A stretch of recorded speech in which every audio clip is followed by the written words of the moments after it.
Fala pessoal, beleza por aí? Ficamos devendo duas coisas para vocês e eu vou pagar essa dívida nesse Saindo da Bolha Mix de hoje, tá?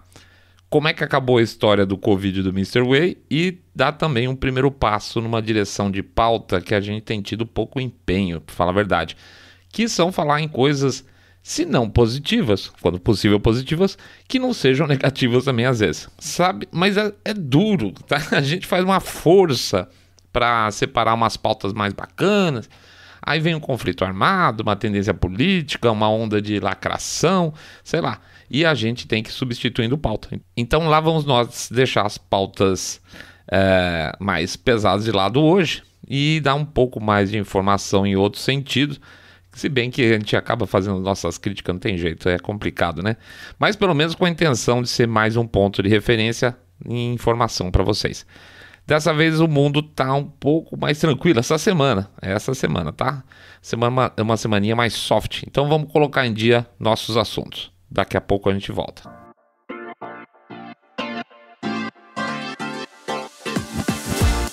Saindo da bolha.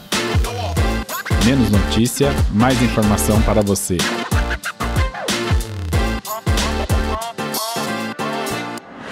Eu com suspeita de Covid e senadores que prestam.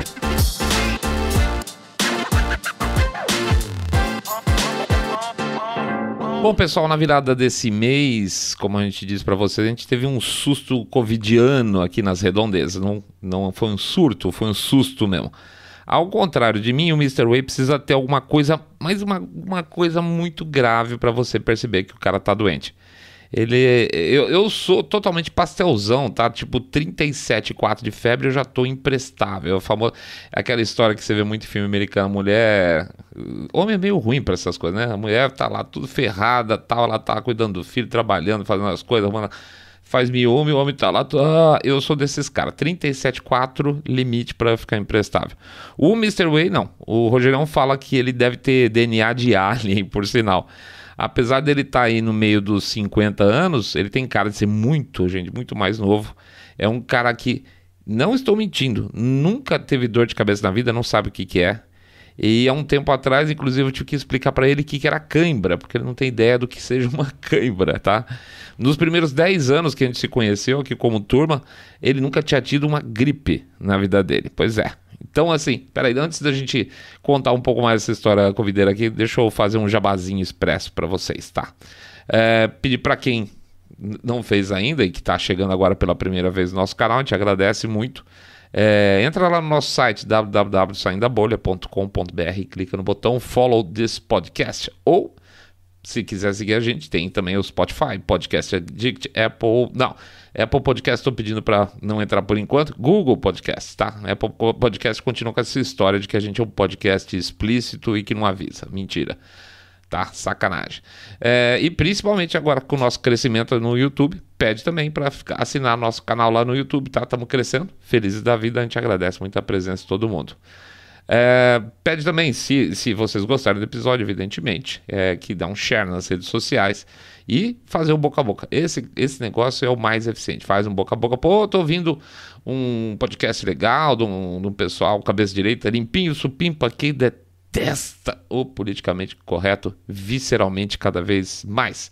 E por fim, vou passar também o nosso Telegram, o endereço do nosso Telegram, se vocês quiserem seguir, porque lá às vezes dá para botar alguma coisa que não dá para botar nas outras redes, porque seria censurado.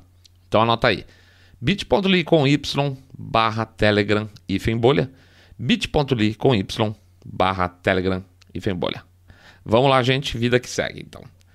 Bom, como eu estava falando aí, estava começando com o assunto do nosso semi-covideiro, né? E a Melânia, não sei se vocês sabem, a gente pegou uma cachorrinha aí para achar o dono, no final das contas ficamos com ela mesmo aqui no escritório por enquanto. Ela virou estrela da região, mas ela não é estrela do escritório, é estrela do bairro, é impressionante. Ela sempre coube ao Mr. Way passear com ela. E eu até consigo passear, apesar de ela ser super forte, ela puxa pra caramba. Mas ele cata o cachorro e quando ela quer correr, ele corre junto, tipo run, Forrest run, ele sai correndo com a porra da cachorra, sem chance pra mim, tá? Meus 2 maços de cigarro por dia já estão cobrando um preço meio alto em relação ao fôlego, então eu consigo passear meio tipo velhinho com ela.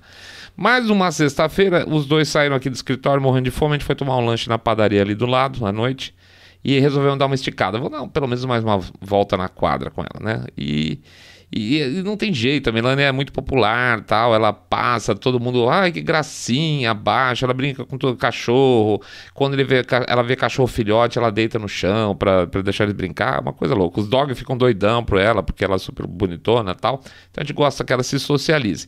E aí demos a nossa voltinha com ela, e, bom, enfim, ela era uma cachorra de rua, né? A rua ainda é o habitat preferido dela. Então a gente deu a nossa volta, subimos umas rampas aqui por perto, eu já estava bufando, suando, e eu parei na padaria para comprar cigarro de novo, que eu tinha esquecido outra vez, e o Easterway estava lá tudo encurujado com frio. E eu estava suando em bica. Eu falei, não, aqui tem uma coisa errada. A gente voltou para o escritório, dei um termômetro para ele, não é nada, põe o termômetro. Estava com mais de 38 graus de febre. O cara ainda jantou comigo aqui no escritório, lavou louça, saiu com a cachorra de novo, tudo com mais de 38 graus, tá? Eu já estava morto. Aí a gente, nesse âmbito de pânico geral, no meu caso principalmente, que eu sou mais cismado, começa a ficar meio preocupado. O susto do Covid em casa. Mas enfim, toma Novalgina, febre desce, volta a subir, toma Novalgina, febre desce, sobe. Quer dizer o quê? Quer dizer que a febre estava lá e que está sendo só escondida pela medicação. Já era tarde de sábado e a febre sobe e desce, sobe e desce. Aí liguei para um amigo médico nosso para ver o que podia fazer. Aliás, fez o que muitos dos nossos colegas aí pelo Facebook falaram, né? Falou, se precisar receita eu pego aqui, você não vai ficar esperando faltar ar para ir para o hospital, né? Por favor, né? Não sou filho do Mandetta. E o combinado seria o seguinte, faz o teste no dia seguinte para dar 48 horas nos primeiros sintomas aí e ter certeza que o resultado está redondo. Mas é aqui que eu queria fazer um desvio na nossa conversa, por isso que eu estou contando essa história toda. Eu já falei para vocês, e quem acompanha a gente aqui há mais tempo, já viu que a gente fez 2 entrevistas com o Vitor Loyola só para falar de coronavírus chinês.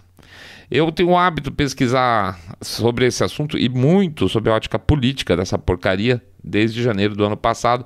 E na boa, a gente tem muita tabela, histórico, projeção para a cidade de São Paulo. É um assunto que eu acompanho muito, né? Aliás, depois eu preciso até falar uma hora disso, né? Fora o que sai da imprensa também, que vem como informação. Então tem entrevista, pesquisa, tem tabela, tem gráfico, tem informação de cá, informação de lá. Eu não sou exatamente um novato no assunto. Mas sabe o que é muito interessante?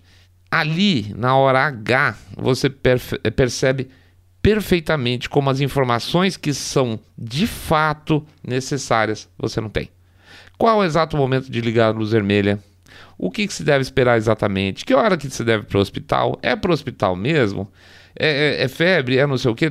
Você olha e fala assim, bom, pode ser a porra do Covid, mas e agora? Certo? De verdade. E agora? Essa é a dúvida que aparece num determinado momento. O fato de eu ter um grande amigo médico, obviamente, me ajudou muito. Mas e quem não tem? De verdade, nessa hora, e eu tenho que confessar aqui, porque por mais que eu seja treinado para esses casos, eu tive muito problema de doença em família, tá? Internamente, você fica lá a 1000 por hora, pensando como é que você pode ajudar. Uma hora você fala, não é nada. Outra hora você lembra do amigo da nossa idade mesmo, inclusive, que quase bateu as botas, parente nosso que já morreu, né? E depois você volta de novo para a racionalidade, fala, não, peraí, você lembra que a faixa etária de óbito, perdão, o número de óbitos pela nossa faixa etária aí é na faixa de 0,2%, ou seja, não é uma doença que mata aos chumaços, né? Enfim, a cabeça fica para lá e para cá, com você pensando entre como agir, como manter a linha, e isso tudo lembrando que eu sou meio hipocondríaco, tá? É aí que é o problema. Mas ainda que eu tivesse essa tonelada de informações há bem mais de um ano agora, o que eu percebi com muita clareza é que não são as informações corretas para o cidadão. Você está informado nos 2 extremos da história, tá? O começo e no fim. No fim é ótimo. De um lado, máscara, álcool, lockdown. E lá na outra ponta, óbito, número de óbito. No meio, gente, é um enorme cinza. Aí você fica debatendo nas redes sociais com as pessoas se máscara é bom, não é bom, se lockdown, se sim, se não, se precisa tanto álcool gel assim. E veja, mesmo esses pontos em eterna contradição, certo? Não existe, por exemplo, um único estudo científico que comprove a eficácia do lockdown. Então as pessoas estão brigando sobre uma coisa que não existe base científica. Aliás, recentemente o CDC liberou outro estudo que ainda não conseguiu comprovar a contaminação pelo vírus em quantidade de casos representativos por meio de contato com superfície. E olha que lá no começo eu lavava a mão, tanto que chegou a rachar minha pele e tal. Ou seja, hoje lá, a diferença lá de trás entre você vai encostar em qualquer coisa e morrer e hoje não tem um caso. Olha as diferenças que tem e as pessoas continuam brigando. É vacina isso aqui, vacina é boa, vacina é ruim, importou, não importou. Aliás, gente, eu continuo inconformado até agora com aquela mentira que foi falada na CPI, que o Brasil poderia ter começado a vacinar em dezembro, antes dos Estados Unidos bobear. Na boa. Mas, bom, vamos lá. Enfim. Na outra ponta, o que tem? Morte, né? Cadê o que eu preciso? Ou, naquele momento, cadê o que eu precisava para ser eficiente? É isso. Para ser eficiente no caso do Mr. Way. De verdade, não tem informação. Tudo que se vende hoje é medo. Basicamente é isso. Veja se vocês não ouviram isso já em algum momento lá para trás. Covid nos pets. Lembra disso? Covid em animal de estimação.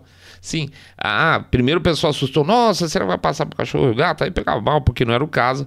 E aí fala, não, é que a Covid, o cara põe a mão no gato e aí, ou no cachorro, e aí fica o vírus e a pessoa pega do outro bicho, tal.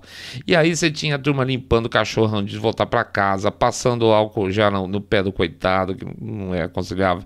Essa história, por exemplo, nunca me pegou muito, mas já vi um vídeo de um cara que flagrou uma mulher passeando com o cachorro. E a mulher botou máscara no cachorro, certo? Então, assim, olha o medo que se vende para a pessoa chegar a uma reação dessa. A outra história também, careca tem mais chance de morrer de Covid. A história vem da Itália, de um médico que percebeu que a maioria dos caras que estavam lá na UTI eram carecas. E de lá saiu um estudo que associa maiores índices de testosterona a condições agravadas de Covid. Agora, nada a ver mesmo. Isso é muito tosco você colocar a informação dessa forma, porque o cara pode ter tido calvície, sei lá, precoce com 30 anos e hoje ele tá mais velho com testosterona baixa. Então, você fala pro cara, você é careca, você tem mais chance de pegar Covid. Isso é o quê? Isso é querer imputar medo. O vírus que fica alojado no Bilal e o cara pode ficar estéril, impotente para sempre por um tempo. Já ouviram essa também? Também tem isso aí. Então, assim, ao mesmo tempo que tudo isso é um horror, qualquer informação que seja contrária é um lixo. Ou seja, se tem um estudo de ivermectina, não serve. Se tem um estudo de cloroquina, não serve. Não pode, certo? Simplesmente não pode. Agora, pegar um caso de um cara que foi olhar que careca, eventualmente pode ter mais chance de Covid por causa da testosterona, ou seja, não é o careca, é a testosterona, aí pode falar do jeito que quiser, desde que se venda pânico total. Lava as compras com álcool gel, deixa o sapato para fora de casa, é medo. Não, seu sangue da bolha, é que no Japão tem menos casos por causa disso. Não, gente, não é isso, não é definitivamente isso, é tática de medo. Também tem essa, você é muito alto? Sei não, hein, pode pegar Covid, medo. Tem duas expressões aí para explicar esse foco da imprensa. Uma delas foi usada recentemente ainda no exposé lá do Project Veritas com o diretor da CNN, que abriu o bico sobre o papel da CNN em matar os americanos de medo. A expressão era "if bleeds, it leads", ou seja, se sangra, dá liderança. Tem outra no mesmo sentido, entre jornalistas estrangeiros, que eles usam, que é "if scares, it airs", ou seja, se dá medo, vai pro ar. Foi feita uma pesquisa entre diferentes populações do mundo e os ingleses atualmente são os líderes mundiais de pânico de Covid. Não sei se vocês sabem. Muitos culpam a cobertura local da TV lá e insistir em passar com muita frequência o número de óbitos de maneira insistente. Ver morte, claro, gente, gera medo. Isso é normal. As pessoas têm medo de morrer, grande parte delas, pelo menos. É humano. Nessa pesquisa foi feita, inclusive, uma pergunta bem interessante. Qual o percentual de britânicos que morreu de Covid até agora? E a resposta foi entre 6% e 7% da população. Pois é, gente. 6 e 7% dos britânicos já teriam morrido de Covid. Isso teria que dar uns 4,5 milhões de mortes só no Reino Unido, tá? onde, infelizmente, o Partido Comunista Chinês matou até agora 127 mil pessoas. 4,5 milhões foi o total de casos registrados até agora no Reino Unido, tá? E não óbitos. E 4,5 milhões é 1 milhão de mortes a mais do que teve no mundo todo. Então, assim, você vê que quando você bate, as pessoas vão tendo uma percepção distorcida das coisas. Junta a isso o seguinte: não só todas as redes de TVs e rádios, jornais só falam nisso, como as pessoas estão tendo que ficar mais tempo em casa. Fazendo o quê? Vendo essas notícias, seja na TV, como também nas mídias sociais. A gente, a essa altura, não sabe nem como, nem onde as pessoas pegam mais informações, vamos chamar assim, de complementares. Hoje mesmo no grupo que eu participo lá, discuto os dados que eu levanto sobre Covid, vi uma pessoa falando: mas o Texas está bem hoje porque eles tiveram um baita lockdown rigorosíssimo. Nunca foi. De onde que a pessoa pegou essa informação para jogar num grupo de informação sobre Covid, certo? Será que ela se acha tão bem informada e ao mesmo tempo ela não lembra que no início de março o Biden chamou os gestores de saúde texanos de neandertais porque eles eliminaram inclusive o uso de máscara no Texas? Quer dizer, da onde vem essa informação que o cara joga num grupo de discussão que está tentando discutir seriamente o assunto? Então, certamente, não, as pessoas não estão se informando. E é provável que esse cara aí do Texas tenha uma certeza aí praticamente divina da informação que ele está passando. E sim, as redes sociais também são locais de desinformação a respeito, claro. Quem não viu, por exemplo, teve um vídeo conhecido bem lá no começo da pandemia, não sei se vocês viram, passou muito isso. Era uma mulher chinesa no meio da rua, de repente ela cai dura, assim, que nem uma tábua no meio da rua, morta, teoricamente. Diziam que ela tinha morrido de Covid, assim, do nada. Tá parada na calçada, de repente cai dura de frente. As pessoas, então, o que vai entender? As pessoas vão entender que essa doença mata, assim, tipo, matar que nem mosca. O cara simplesmente está andando na rua e de repente morre. Pega o outro lá, o Átila Yamarino, né, com seu 1 milhão de mortos no ano passado, que não se concretizou, obviamente, e depois ele foi mudando, ajustando as perspectivas dele em relação aos dados que ele estava passando. Não, veja bem, durante a pandemia e tal. Tudo bem, é um cara, é um influenciador, então você pode pegar o influenciador, aspas, oficial, você pega o videozinho do YouTube da mulher que cai dura, o outro que acha que o Texas sofreu um lockdown rigorosíssimo. Essa bagunça aí mata, na verdade, a possibilidade de qualquer pessoa chegar a uma conclusão, falei que nem argentino, minimamente razoável. O ponto central aqui, no entanto, é a imprensa, para variar. O papel dela na proliferação do medo e no desgaste da sociedade como um todo mesmo, literalmente. Repara esse detalhe, como o processo de pandemia, em muitos casos, e novamente aqui eu vou falar do Reino Unido, lá também o Ministério ou as agências de saúde passaram a ser alguns dos maiores patrocinadores de revistas, TVs, jornais, tá? Despejaram uma grana preta para fazer as campanhas lá de informação. Entenderam o ponto? O que acontece? Muito dinheiro e o cara vira um clientão. Quando um negócio já está ruim das pernas, né, e tem chance de ganhar fôlego, no caso a mídia britânica, e aparece um baita clientão jogando dinheiro lá dentro, e os proprietários desse negócio não estão nem aí mais para o senso ético que deveria estar relacionado a essa indústria, o clientão acaba ganhando poder demais. Pois bem, ainda em 2020, a Agência de Regulação de Comunicação Britânica soltou algumas regrinhas do que era razoável, aceitável ou não falar, tá? TVs, jornais, rádio. E aí, você vai querer perder grana? Você vai querer bater de frente com o cara? Claro que não. Então, siga as regras impostas pelo governo. E com isso, o que acontece? Não só em função disso, já era a independência da imprensa. Se não bastassem todas as causas outras, aí você tem mais um fator de limitação de liberdade de informação. Então junta isso ao fato evidente que existe um alinhamento tradicional dos profissionais de jornalismo com o pensamento de esquerda e o fato da gente viver em tempos tão imbecis que a ciência passou a ter partido político, mais um motivo para virar uma bagunça, mais um motivo para ter desinformação. Tem um estudo também de 2020 de holandeses, cientistas holandeses da Universidade de Tilburg e da Universidade de Utrecht, que chegou à seguinte conclusão. Isso, gente, é Super, super importante. Que o medo recorrente, e isso foi feito em função exatamente do ambiente que já estava dominando lá no comecinho de 2020, tá? O medo recorrente, provocado ou não, mas persistente, tá? Melhor dizendo, ele se torna crônico. O medo persistente causado se torna crônico para muitas pessoas. É complicado, né? A pessoa passa a ter um medo perene de que vai ter problemas pessoais, de que vai ter problemas profissionais, de problemas de saúde e pior, que as pessoas que ele mais ama vão ter problemas.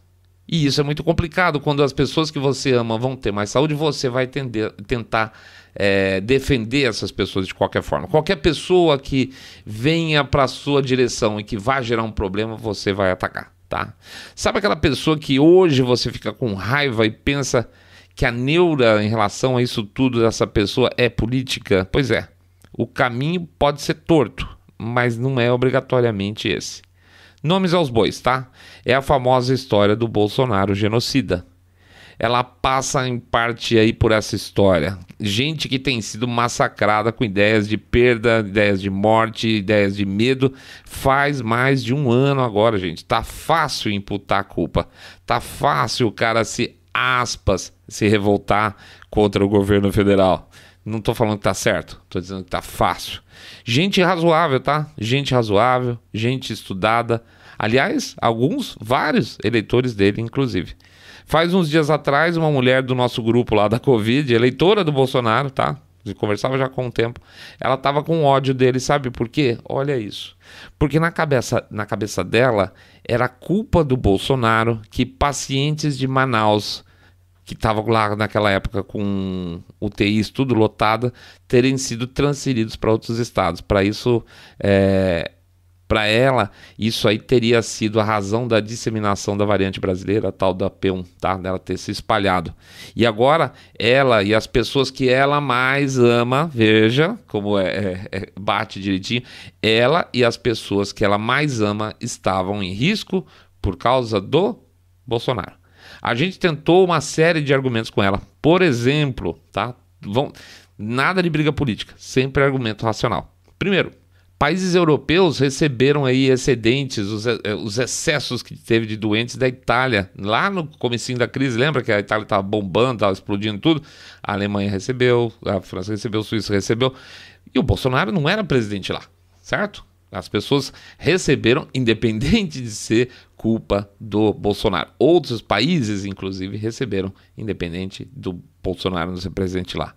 Segundo argumento, quando as UTIs estavam entupidas lá no Amazonas, é óbvio que o vírus já estava circulando de velho pelo Brasil todo. Certamente essa variante já estava circulando fazia semanas em Manaus, até que chegasse o ponto de encher as UTIs, certo? Se é que começou lá em Manaus. E é óbvio que as pessoas de Manaus já teriam viajado para outros estados, logo, obviamente, isso já estava tudo disseminado fazia muito tempo. Então, o que se faz? Queria que transformasse a população de Manaus em párias da sociedade brasileira, que deveriam ser isolados, tipo leprosos, para evitar o contágio do Brasil todo. Isso é ridículo, isso não funciona, isso é absolutamente sem pé nem cabeça. E por fim, uma argumentação final muito importante, né? Argumentação básica: empatia, caridade, humanidade. Se ela tivesse um parente lá em Manaus precisando de um leito na cidade e não houvesse, ela não ia torcer para ter um leito em outra cidade qualquer? Se fosse ela mesmo, tá? Tivesse com risco de vida e falasse: olha, você vai morrer porque não tem leito aqui mais em Manaus, mas eu vou te mandar para, sei lá, Belém do Pará. Ela ia falar: não, porque eu não quero que passe o vírus para outra cidade. Nem por um cacete ia acontecer isso, certo? Então, assim, que custa você parar um minutinho e vestir o sapato dos outros, né? Mas ela estava aí, empedrada nessa ideia de medo. Azar da saúde do próximo. O vírus era de Manaus e de mais ninguém, e eles que se virassem com eles. Isso é medo, tá? Entende como uma pessoa que poderia até ser extremamente razoável, não faz um ano atrás, simplesmente cancelou qualquer pensamento, tanto racional, dos dois primeiros argumentos, como emocional, que é o último argumento. Medo recorrente, medo crônico. Você fica pensando por que essas pessoas não se incomodam, teoricamente, em estarem presas dentro de casa, mas engolir com facilidade. Incrível que os períodos de isolamento sejam esticados, né? E eventualmente até sejam mais restritivos. Fala, não é possível que o cara não liga para isso? Pois é. Aí ele fala, eu ligo, mas é importante para não sei o que lá. Papo furado. A cada prorrogação de medida, eu, por exemplo, fico um trapo, eu fico pensando, Cacilda, mais dificuldade econômica, mais gente se ferrando, inclusive mais gente ficando doente, porque muitas vezes fica doente em casa mesmo, mas para esses caras não, é quase uma sensação de alívio, é como se o mundo todo pudesse ficar preso num cofre para sempre, só por medida de segurança, vai que, né? Se você não concorda, lá vai, você é negacionista, né? Você é negacionista, ainda que você não esteja negando nada, até porque não existe nada científico para negar em termos de lockdown. O jornal israelense, lá, o Haaretz, de tendência mais à esquerda, lá em Israel, chamou os judeus ultra-ortodoxos, que têm se negado a cumprir ordens do governo, no que se refere a comportamentos indicados durante a pandemia, chamou os caras de insurgentes e terroristas. Insurgentes, gente, olha que coisa louca. Insurgentes sobre o quê? Sobre o credo de quem escreveu aquele artigo? Porque ciência não tem, certo? Uma fala dessa em um veículo de grande importância não abre espaço para, por exemplo, que esses caras fossem perseguidos ou sofressem algum tipo de violência? Claro que sim. Tem uma matéria no The Guardian que contava a história de uma pessoa que foi diagnosticada com a variante brasileira lá na Inglaterra e que as autoridades locais lá perderam o rastro dela, tá? E o artigo descreveu assim a situação, olha isso, aspas aqui. Caçada a pessoa misteriosa que testou positivo para a variante Covid-19 brasileira e depois desapareceu. Caçada. É como se de uma pessoa tivesse uma bomba de plutônio suja prestes a explodir em qualquer cidade do Reino Unido, né? Parece filme de horror, medo. Agora, olha a tratativa de pânico dada com requintes de crueldade lá no meio do texto. Aspas. Agora é apenas uma questão de tempo antes de não estarmos mais vacinados. O repórter, então, sem nenhum embasamento científico, nada, rosca, nenhum embasamento científico, sugere que esse paciente, vamos chamar de paciente zero, em breve vai passar essa nova cepa para as outras pessoas e todo o esforço de vacinação do Reino Unido vai por água abaixo por causa disso. Começa tudo do zero. Não tinha nenhuma comprovação disso, de que a variante brasileira ela ia simplesmente não funcionar na vacinação dos ingleses lá, principalmente da AstraZeneca. Hoje a gente sabe que sim, né? Para ele começa tudo do zero. Será que ele tinha certeza disso? Será que ele falou isso por ignorância? Será que ele falou isso por má fé, para ganhar uns pontinhos, para ganhar audiência? Ou será que é pelos dois? Não duvido. Aí você vê seu amigo falando, eu leio The Guardian para ficar informado, sai da bolha fake news, um monte de coisa, como é que é, teoria conspiratória. Pois é, meu amigo, acho que não, né? Poxa, gente, a gente vem sendo castigado diariamente pelas redes sociais, segurando nossa audiência, por falar coisas que cedo ou tarde acabam se comprovando, diariamente. Enquanto que a mídia corporativa é o conteúdo de autoridade, segundo a CEO do YouTube, né? Mas sabe o que é interessante? Tem um colega nosso lá fora, com podcast também, ele falou outro dia, sabe, se eu sair da bolha, a gente está precisando de mais teoria conspiratória, porque as nossas todas estão acabando, estão virando tudo realidade. E é verdade.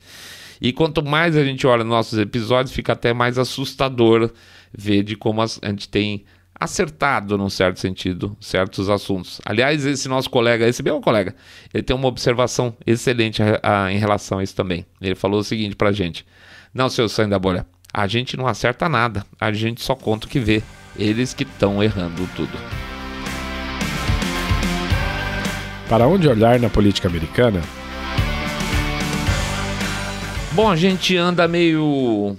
como é que eu posso dizer? Eu vou usar um termo aqui dos meus tempos de infância. A gente anda meio macambúzio, olha só, com esse excesso de bobagem, de idiotice que tem sido a tônica principal da política mundial.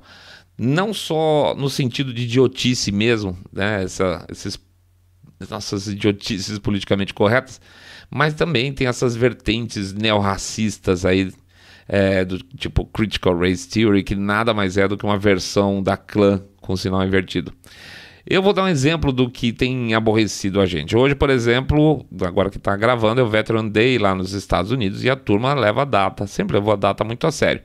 Os Estados Unidos literalmente entraram em guerras que foram fundamentais para o destino da humanidade, como, por exemplo, a Segunda Guerra Mundial. Ou seja, existe um sentido de real agradecimento de grande parte da população, grande mesmo parte da população, àquelas pessoas que largaram tudo, largaram suas vidas privadas, largaram suas famílias, para ir lutar num lugar qualquer a favor do país dele. E existe um sentido de agradecimento de que essas pessoas, muitas delas, morreram para defender os ideais americanos de liberdade de expressão, liberdade religiosa, liberdade de se unir e protestar, né? Só que um grande trabalho tem sido feito para demolir esses princípios. Então, nada mais óbvio do que tentar fazer com que todo esse esforço de sacrifício seja colocado como algo sem importância, tá? Esses caras lutaram por bobagem, esses caras são belicosos. Liberdade de expressão demais não pode, né? Já viram isso? Não, liberdade de expressão relativa. Religião, religião é o câncer da sociedade. Então, para que brigar por liberdade religiosa? Se eu não gosto de quem se reúne do outro lado da bancada, então esse negócio de liberdade de reunião, não, é relativo. Só eu posso me reunir, o outro não pode reunir, não.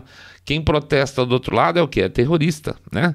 Então a gente tem que desbancar essa história de que essas pessoas que foram lá e morreram numa vala no meio da lama defendendo essas ideias, elas são idiotas. Elas foram simplesmente idiotas que ficavam dando tiro um no outro, tá? A luta dessas pessoas que morreram, basicamente, então passa a ser inútil. Essa é a venda, tá? Essa é a venda. Logo, o Dia dos Veteranos é uma bobagem fora de moda, porque a atual geração limpinha, né, não gosta de guerra. Eu também não gosto. Como se as anteriores gostassem, esse é o ponto.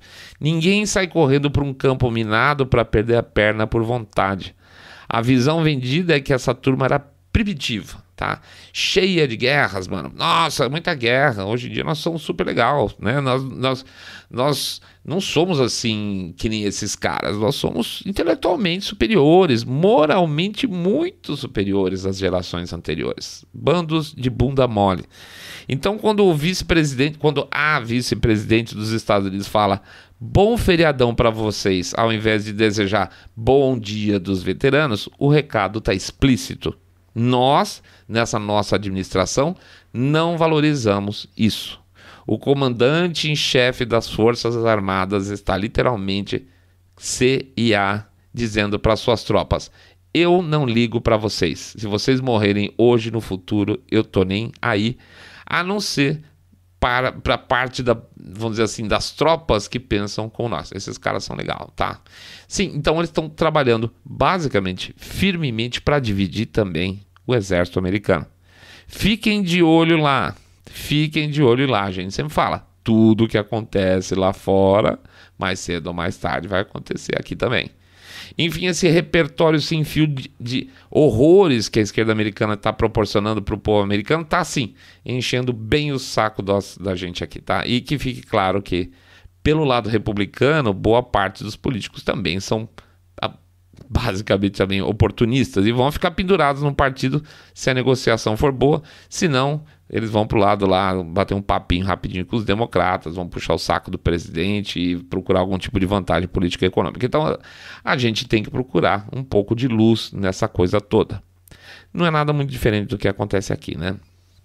É nesse, vamos chamar assim, ambiente pouco animador que a gente começa a achar algumas coisas boas. Primeiro, a gente não vê nada. É como se a luz apagasse de repente e os seus olhos, num primeiro momento, não conseguem enxergar nada, não conseguem distinguir nada no escuro. E aí, com o passar do tempo, você começa a ver vultos, você começa a ver movimentos, você começa a enxergar de novo, mesmo no escuro, tá? Olha, tem aquele cara ali, tem outro movimento ali, opa, esse movimento parece bacana. E aí, meio no escuro mesmo, a gente começa a se acostumar com a falta de brilho na política em geral e passa a ter um certo respeito, em alguns casos, alguma admiração por outros. Então vamos falar um pouco sobre algumas figuras políticas que a gente tem tomado algum gosto em acompanhar. Nesse pacote aqui, hoje eu vou falar especificamente de 3 senadores americanos que têm lutado algumas lutas interessantes. Eu não vou falar do Ted Cruz, apesar de que eu colocaria num bom pacote aí, porque ele já é figurinha carimbada em alguns episódios anteriores nossos. A gente até fala sobre que seria interessante se ele fosse presidente dos Estados Unidos. Por que não? E quem quiser acompanhar alguns desses debates, desses caras que a gente vai falar, tem um canal no YouTube que até tem me surpreendido um pouco para ver algumas entrevistas, alguns debates desses senadores, que é o canal chama-se no YouTube Forbes Breaking News. Vou botar o link lá no Telegram para vocês. Bom, anota aí então, 3 nomes.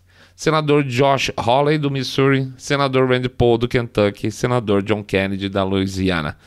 O Josh Hawley, senador, é um conservador classicão, tá? Mas não é o que a gente chama aqui de conservador old school.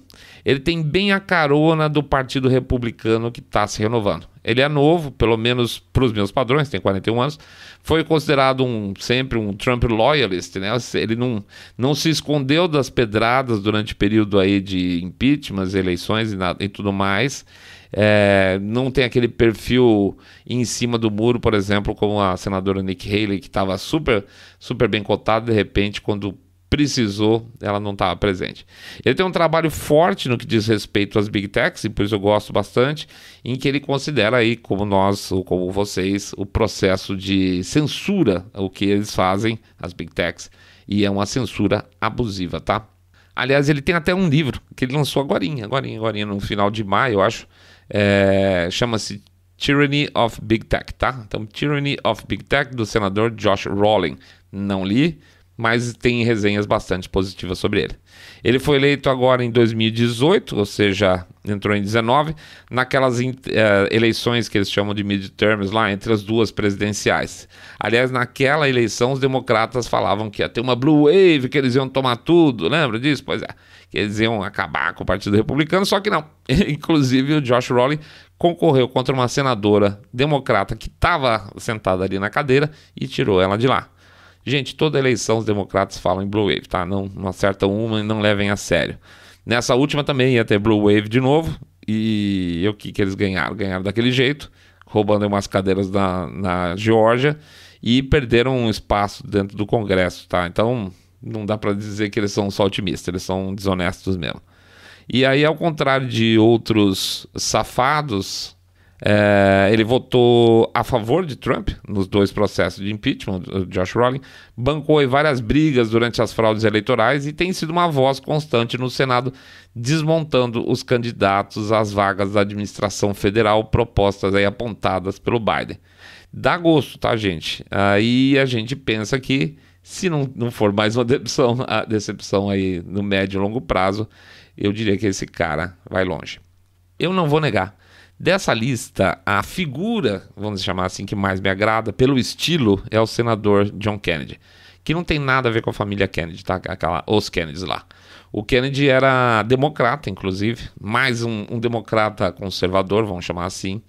E conforme os democratas foram indo mais para a esquerda, ele não mudou o partido, certo?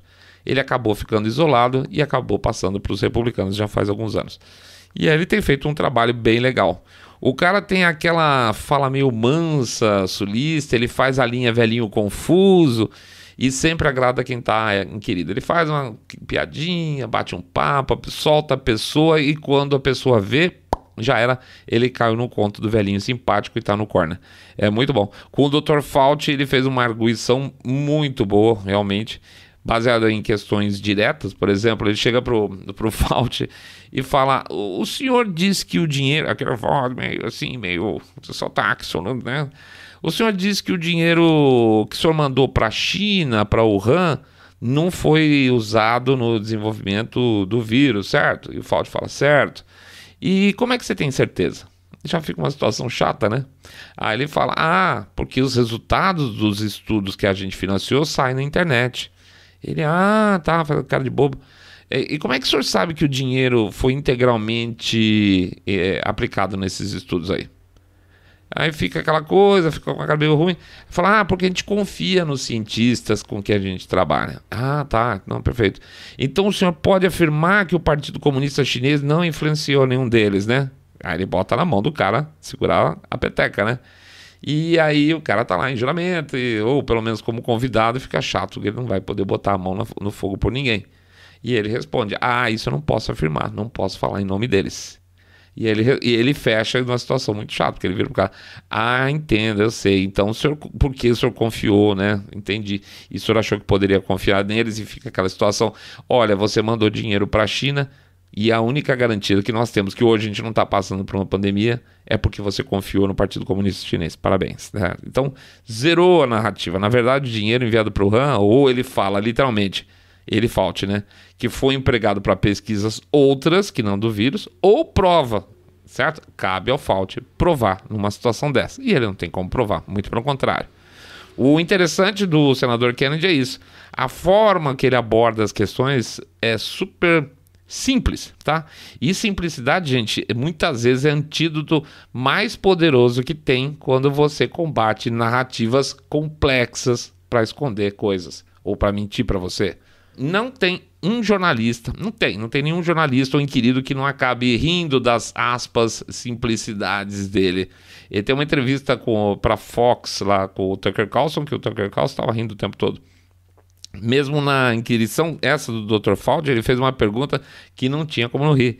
Ele fala o seguinte, o senhor acha que se a gente pegar o Xi Jinping pelos pés e chacoalhar ele de cabeça para baixo, a OMS vai cair do bolso dele? Então, assim, basicamente, você acha que a OMS está no bolso da China? Sim, e o cara não pôde responder. Ele falou, eu não consigo responder dessa forma, mas eu confio no pessoal tal. Mas, assim, tá dado o recado e a pessoa fica muito sem graça porque ela é direta, é extremamente direta. Já o Rand Paul se apresenta como conservador constitucional, tá? Mas às vezes ele me parece um pouco um conservador libertariano, não sei, é engraçado. Eu acho um cara difícil de colocar em alguma caixinha específica. Também durante o processo eleitoral ele foi firme, tá? Na luta por eleições limpas. É verdade que ele tomou umas porradas aí lá no finzinho, quando ele não foi do time de senadores no dia lá de 6 de janeiro que bateu de frente no colégio eleitoral, não contestou os resultados, mas uma coisa eu queria ser claro aqui desse período, apesar de não ter muito a ver com o nosso assunto de hoje, tá? Por mais que aquela hipótese do Pence realmente enviar de volta as questões para as assembleias locais, estaduais, eu já sentia que o Trump estava cansado, não sei quanto a vocês, não sei se ele ia querer esticar muito mais a briga, não. Em alguns casos, que eu estou perdoando a decisão de quem não apoiou ele totalmente, de certos republicanos, tá? É que eu entendo que o Trump ainda tinha que estar com uma chama muito acesa que, de verdade, ele parecia não estar mais naquele momento. Eu acho que já tinha cansado mesmo, tá? Certamente foi um período super desgastante. Ele tinha ainda poder de fazer investigações por lei, se ele desejasse, ele tinha poder constitucional para isso, mas ele não quis, ele não fez. E se essas investigações tivessem avançado e desse algum problema, tudo ia ser mais complicado. Tá, então não sei se ele tem essa energia toda. Tô tergiversando aqui, desculpa. Tudo isso para falar que o Rand Paul não foi super soldado no dia 6 de janeiro, mas isso não quer dizer que ainda assim ele não seja um grande quadro republicano, como conservador, de um jeito meio peculiar, que eu confesso me agrada muitas vezes. Só para saber aí, o Rand Paul faz parte, é filho, né, do Ron Paul, ele faz parte do grupo informal, ou caucus, se preferir, do Tea Party do Senado americano, que tem mais ou menos, sei lá, uns 10 membros. Entre eles está lá o senador Ted Cruz, o Marco Rubio, o Mike Lee, Tim Scott e o Mitch McConnell, que também é do Kentucky e é simplesmente tá queimado, tá torrado. Tá mais torrado que carvão em dia de churrasco, como deve falar nosso amigo Reinaldo lá do Rio Grande do Sul. São 10, 11 senadoras dessa linha mais conservadoras. Vale acompanhar também. Em suma, a gente anda meio desacorçoado? Tá sim. Mas, assim, gente, tem para onde olhar ainda e ter esperança de mudança por lá. Isso tem sim, eu posso dizer que não é um caso perdido ainda não. Essas figuras que a gente cita hoje vão inspirar, eu tenho certeza absoluta, uma série de novos candidatos nas eleições aí de 2022. E com isso, essa chance dessa maioria tênue que os democratas têm no Senado, apesar do empate, pode acabar. Eu acho que tem grande chance de acabar. E quem sabe, né? Quem sabe também vão deixar o Biden sem nenhuma casa, tirando também dele o Congresso. Se a gente conseguir isso, pode apostar que tem uma virada de ânimo aí, de astral absurda por parte dos republicanos. Eles estão precisando, nós também estamos precisando. E a gente chega lá. Uma hora devagarzinho, a gente chega lá. Bom, é isso aí, pessoal. Muito obrigado pela presença de todo mundo. Nossa bolinha mix, 2 assuntos hoje diferentes sendo tratados. Como de costume, Jabazito Expresso. A gente pede para quem não fez ainda entrar lá no nosso site www.saindabolha.com.br, clicar no botão Follow this podcast ou seguir a gente no Spotify, Podcast Addict ou Google Podcast e principalmente agora também no nosso canal do YouTube. Bem-vindo a todos que estão entrando via YouTube direto. Muito legal ver um público novo aparecendo. Pede também para dar um share no episódio, para quem gostou dele. E finalmente também eu vou deixar aqui o nosso endereço no Telegram. bit.ly/Telegram-bolha, bit.ly/Telegram-bolha. Uma boa semana para todo mundo. Estamos começando agora. Vamos dar um pau aí nas coisas. Vamos dar um pau nessa rapaziada que está querendo encher o nosso saco, tá? A gente tem muita chance de fazer o mundo melhor. A gente tenta fazer essa parte, né? Vamos lutar aí um pouco, pelo menos. Vamos começar lutando pelo menos por mais liberdade de expressão, tá bom? Grande abraço para todo mundo. Fiquem todos muito, muito mais super, super bem. Saindo da bolha.